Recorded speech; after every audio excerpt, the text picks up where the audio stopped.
and welcome back to Hand Collectibles for another FANHOME 1/8 scale video. So something a little bit different today. So this is my FANHOME 1/8 scale Dodge Charger from the Fast and Furious film. This is my completed model. So I completed this one a while back and it's just been sitting on a shelf waiting for me to do a video on it. As you can see on my channel at the moment, I'm also building the Skyline from Too Fast Too Furious, and we'll probably build the Supra when that comes out as well. So Supra will go really well with this one. But this is obviously the Dodge Charger, so Dom's Dodge Charger from the Fast and Furious film, and it kind of deserved its own video. So I've been trying to carve out some time just to kind of give you guys a look around the car, look at some of the extras, the lights and sounds, and make up your own mind if it was really worth the money. So I'll just run you through some of the details. So as you can see, we've got opening doors. Let me just get this one open. So we've got opening doors both sides. We've also got windows up and down as well. See if I can just find there. There you go. Windows down as well. Do a real nice touch. We have these nice little triangle front windows that open as well, which are a really nice touch. We've got, see if I can get it done, open boot as well. Although the boot is quite heavy, it does stay open. You just got to be a bit careful with it. So you've got some really nice detail with that. Open that door back up. Close that in. We've got the supercharger that sits on top, and with that, the inner supercharger vents open and close, which is a real nice touch. This does come with some working lights and sound as well, but we'll get to that. I'll get the bonnet off and you can have a look under the bonnet as well. To get the bonnet off, I didn't put the bonnet pin, so it has some bonnet pins here and here, but I didn't put them on because I wanted to be able to take the bonnet off. But one thing you do have to remove is this little nodule here to take the bonnet off. So every time you want to take the bonnet off, you have to remove this. So I've seen a lot of people just leave this off so they can take the bonnet off and on, but obviously I'll put mine on. So I'll remove it now off camera, and then I'll take the bonnet off and you can have a look. Okay, so here we have the V8 exposed with the hood off now. As you can see, when you do take the hood off, you do have to remove this as well, but it's not fixed, it's just fixed in by 3 dowels, 2 at the back, 1 at the front. It's quite easy to take off. As you can see, the working intakes on that as well. Loads of wiring loom on the inside engine. It's really detailed. Like, you could probably build the engine and have it as a standalone piece on a shelf. It's that detailed. You've got distributor on one side, you've got all your injection looms, NOS looms. It's a real detailed piece. Supercharger, pulley, and you're probably only seeing a good 40% of the engine, and the detail is because of obviously what's inside the engine bay. So extremely detailed it is. I'll just have a little video just showing you around the car a little bit. So as you can see, the RT badge on the front lights, real nice touch. A bit more detail in the engine. As you can see on the inside, your fire extinguisher, all your dials, steering wheel, single seat.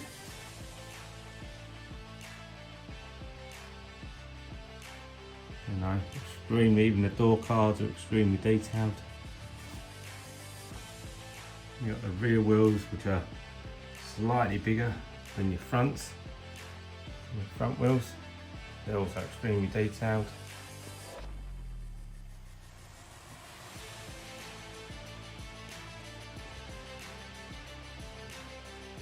Zoom back out a little bit just so you can have a look around the rear of the car as well.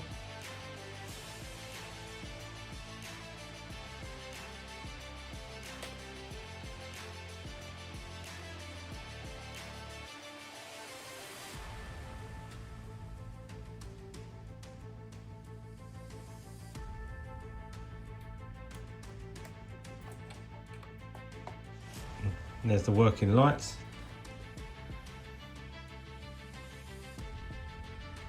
As you can see, a really nice touch. If you go to the inside of the car, all the dials on the inside of the car all light up as well. If I can activate the, go to the inside, you've got this button here.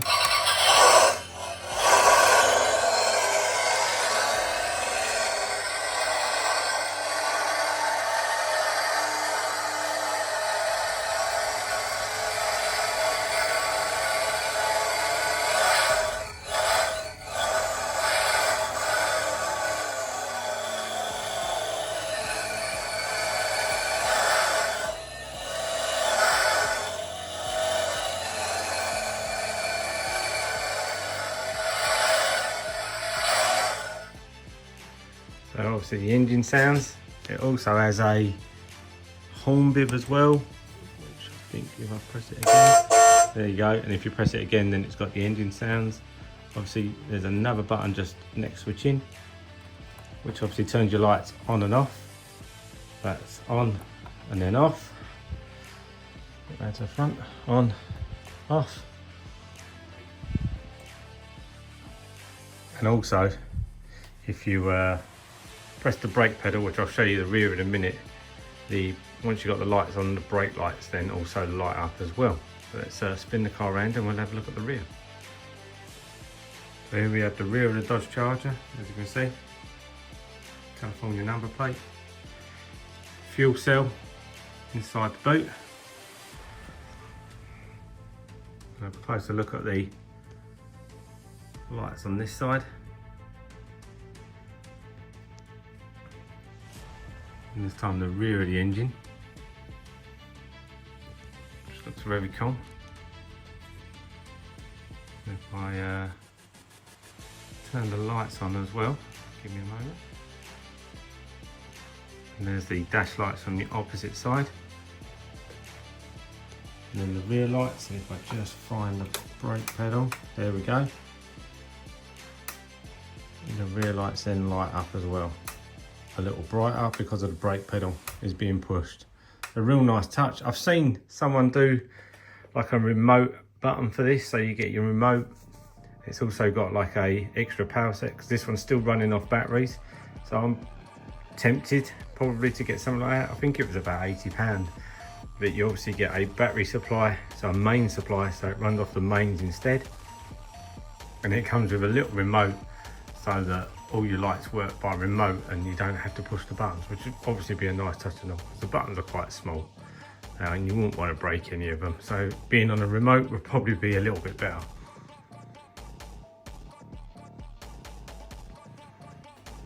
An extremely detailed model, you know, full roll cage, seat, shifter,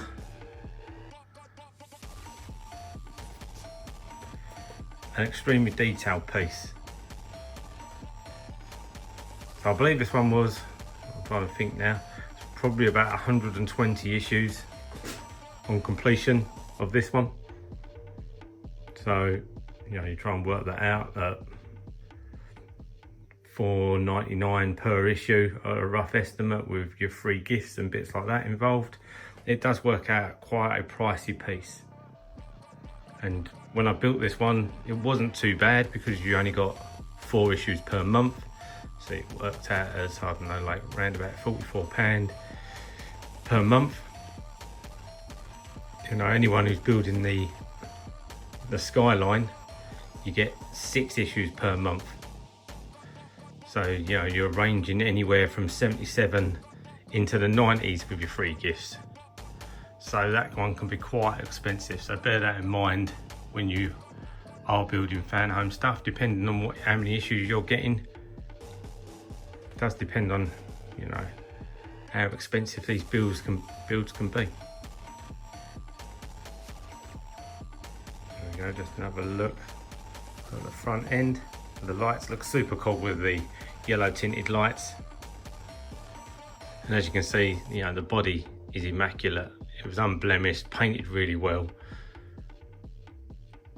You know, it's just a great looking model to have in your collection.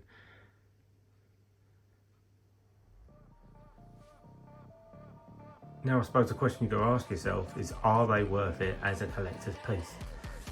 For me, as a Fast and Furious fan, yeah, most definitely. You know, in my collection, which is, you know, has a variety of different things, from 1/8 scale cars to 1/6 scale figures to movie props to dark arts aviation, even with all the different types of collection, this is like centerpiece. You know, because they are so big, you know, they look iconic. Anybody who knows the Fast and Furious, and most people know the first Fast and Furious film, so they kind of automatically know this is Dom's Charger. It's a centerpiece in the collection. So yes, they are pricey. Yes, they are a main piece of the collection, you know, and once the Skyline's complete, and this is displayed with the Skyline, it will be epic. And if they do go ahead and they build the Supra, then yeah, I'm all in for that one as well. I kind of feel that, you know, these are a really, really, really special piece in your collection. And if you can afford to, you know, buy and build, then yeah, definitely worth it. But you always got to think about the costs. And I've probably built this and I've not bought other bits just to make sure that I could complete this. And was it worth it? For me, most definitely. So as we're coming towards the end of the video, let's give you some pros and cons of building one of these. So probably one of the pros is it looks iconic. When it's complete, working lights, sounds, they're epic. They're a serious part of your collection, you know.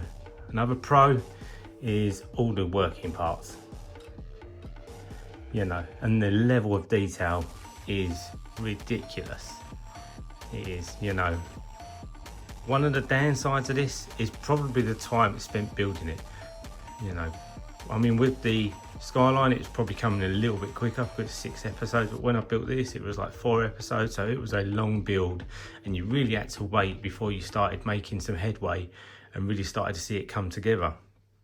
But if you're in it for the long haul, then once it's complete, yeah, you'll be looking back going, actually, it wasn't that long. And, you know, I could quite easily stomach the weight of putting it together.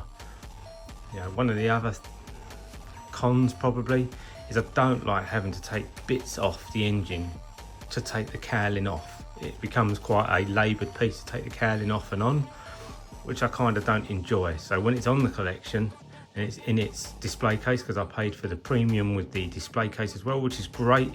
Like, it's a plastic case, but it is dust free. It does keep all the dust off of it.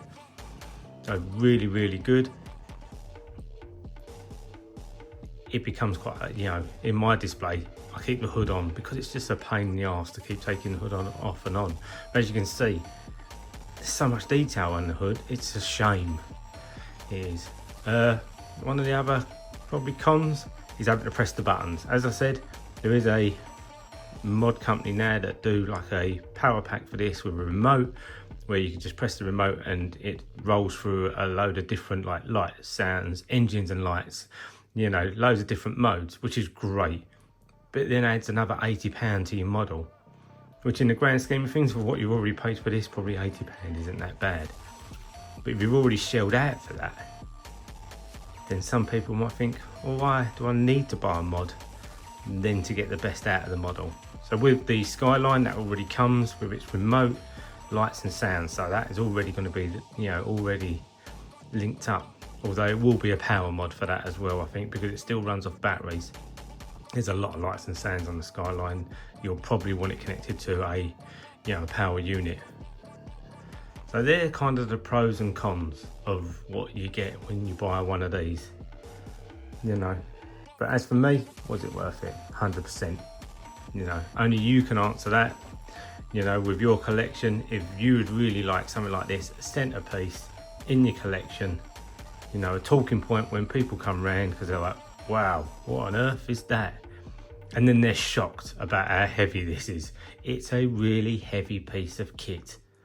You know, when this is finally displayed, probably with the Skyline, you know, I don't know if the Skyline will be as heavy as this, maybe will be. But having two of them together, that's a lot of weight on a unit. So, you know, bear that in mind. But yeah, as always, your collection, your rules. and I'll see you in the next video. Please do like and subscribe to the channel, really does help, and I'll see you next time.